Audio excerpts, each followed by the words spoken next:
In addition to eliminating beliefs and conditionings, the Lefko method has another important element. Some people say this additional aspect is even more powerful and exciting than the process you've already experienced. This process, which I call Who Am I Really, requires you to have eliminated a couple of beliefs before it will work, which is why we put it after the second belief. Try it and see for yourself. Again, please answer all my questions out loud. Even though it might seem a little strange talking to someone whose voice is coming from your computer and who can't hear you, I'm sure you're used to it by now. It's important that you make each step real to yourself, and when you answer out loud, that's the best way to do it. Okay? I'd like you to imagine that as a child you had me, friendly Uncle Morty, living across the street from you. Every day before dinner you came to visit me and tell me about your life, the good and the bad. You told me about your interactions with your parents, much like you've imagined when you thought about the childhood events that led to your beliefs. Imagine further that as you formed each belief, you also told me about it. So one day when you were about 4 or 5 years old, you came to my house and told me you had concluded, mistakes and failure are bad, or I'm not good enough. Because I knew all about how beliefs start, I'd have told you that your conclusions were very reasonable given the events in your home. I'd have assured you that almost any child your age, having the same experiences, probably would have concluded the same thing. But what if I then helped you, as a little child, find alternative interpretations for your parents' behavior? Do you think you'd ever have formed the beliefs you did? You might have walked out of my house with very different beliefs like, Mom and Dad are critical sometimes because they think that's a good way to teach me, or my behavior may not always be the best, but that doesn't mean I'm not good enough as a person. Is it real that if your wise Uncle Morty had helped you find these alternative meanings for your parents' behavior when you were a child, you never would have formed the beliefs you did? And if you had had different beliefs, your life would have been different, wouldn't it? So based on what I just said and on the work you've done on this computer program, can you acknowledge now that you create your beliefs? Please say out loud, I create my beliefs. Can you acknowledge that your beliefs determine your life? In other words, that your beliefs determine how you behave and how you feel. Please say out loud, my beliefs determine my life. Doesn't it follow then that if you create the beliefs that determine your life, that you ultimately are the creator of your life? It's not that you directly cause how you behave and feel. It's that you create the beliefs that determine how you behave and feel. Please realize that by referring to yourself as a creator, you do not deny the existence of God or a higher power, or assume yourself to be some supernatural creature. In a very specific sense, the meanings you give to meaningless events are the beliefs about yourself and life that ultimately determine what you do and feel. In that sense, and only in that sense, do you determine your life. And that's the best news I'll give you all day. If it were the actual events in your childhood that determined your life, you'd be in big trouble, because you'd never be able to change what happened. But because it's the beliefs about those events that determine your behavior and feelings today, you can change the rest of your life by simply eliminating the beliefs. Please say the following words out loud. I create my beliefs determine what I do and feel, therefore I create my life, and I can change it.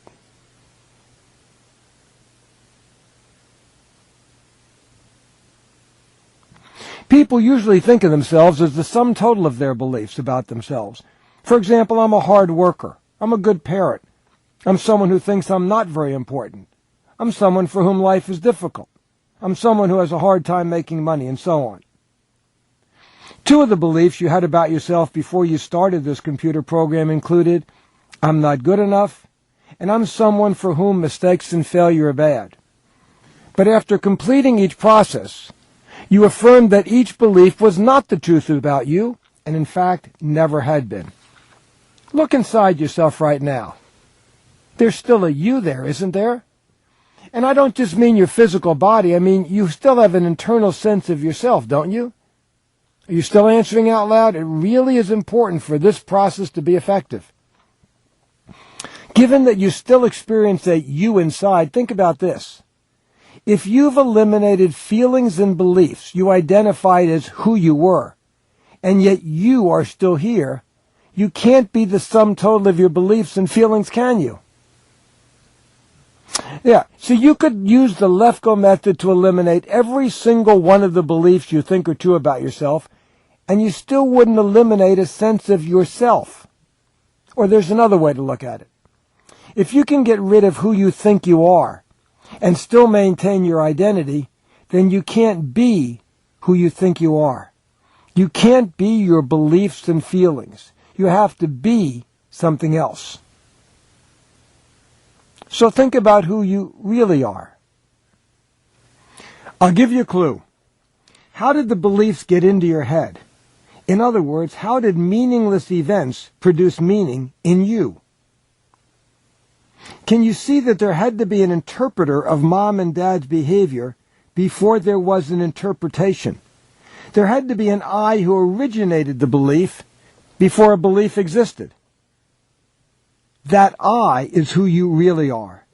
And that makes you the creator of your life and not what you created. Is it real to you now that you're the belief creator and not merely the creation, which is the sum total of your beliefs? You're not your beliefs, you're the creator of your beliefs. You're not your life, you're the creator of your life. You created the game. Here's a simple analogy that might make this point even more clear. Imagine that who you really are is a sculptor, and when your physical body is born, it's an unformed mass of clay.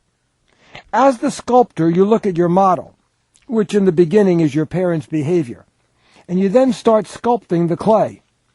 You put a little I'm not good enough, some mistakes and failure are bad, and so forth and so on. And when you complete the sculpture, do you know what happens? You forget you're the sculptor, and you live the rest of your life as if you're the piece of sculpture. Pretty deep, eh? I suspect you know right now that you're the creator of your life in a very profound way. At the moment you saw there had to be an I who existed before the beliefs, who actually created the beliefs, you transformed yourself from the creation into the creator. And I think you now know that in a very special way.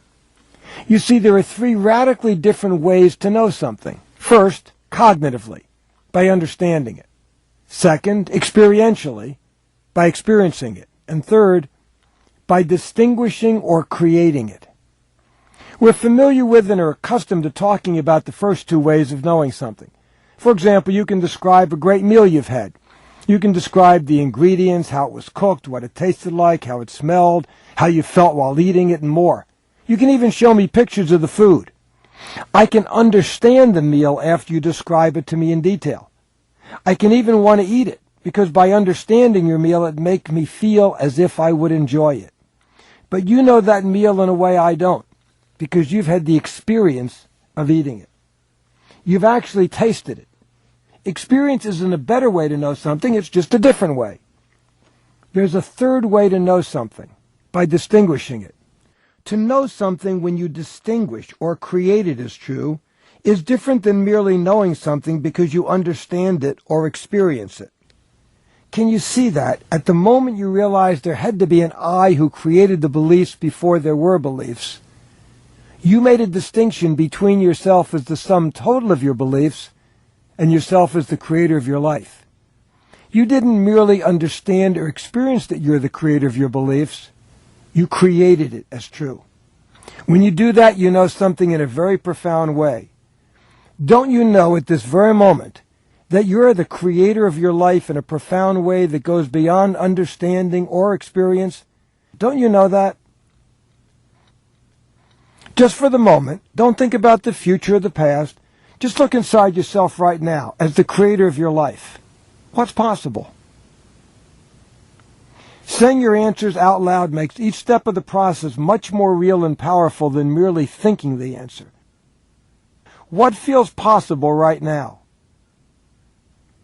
If you truly get that you're the interpreter, not the sum total of your interpretations, it'll feel right now as if anything is possible.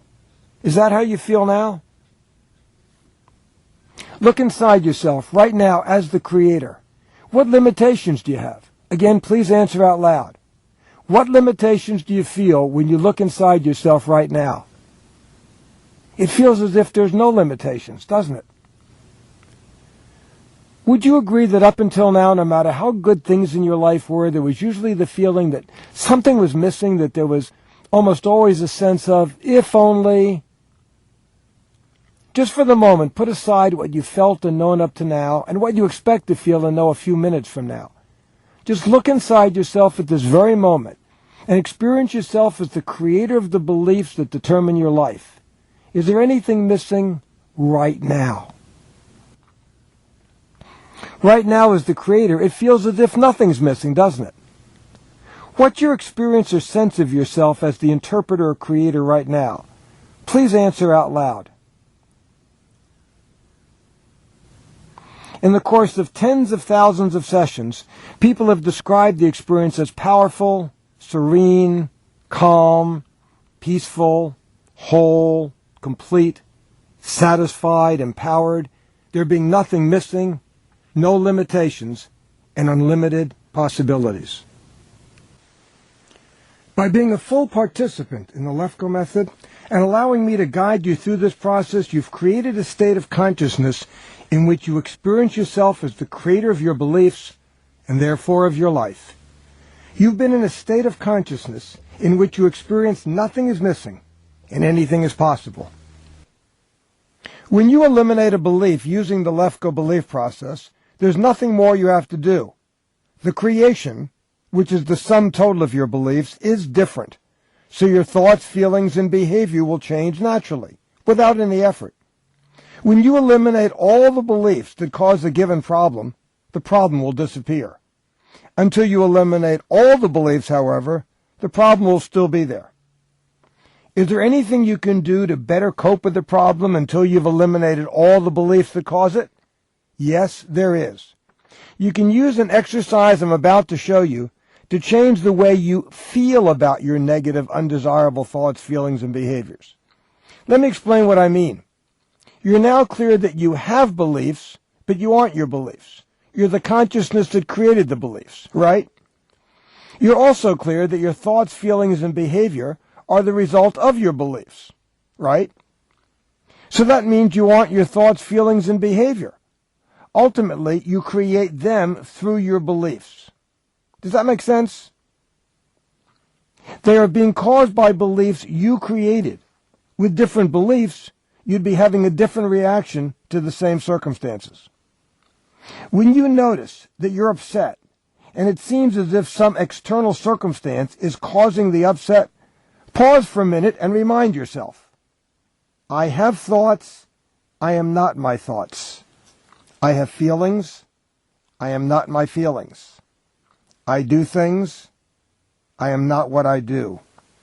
I am the consciousness in which my thoughts, feelings, and action show up. Spend a moment reading these words on the screen. Let them sink in. Allow yourself to fully experience who you really are. You can even use the pause button just below if you want more time. When you experience yourself as consciousness, not your thoughts, feelings, and behavior, you will no longer be at the effect of them. You don't have to know the beliefs that are responsible for what's happening in your life at any given moment. All you need to do is remind yourself that whatever you're thinking, feeling, or doing is the result of beliefs you made up. Beliefs that are not true and never were.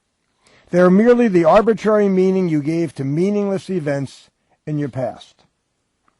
Now, reminding yourself what I just told you won't make beliefs go away.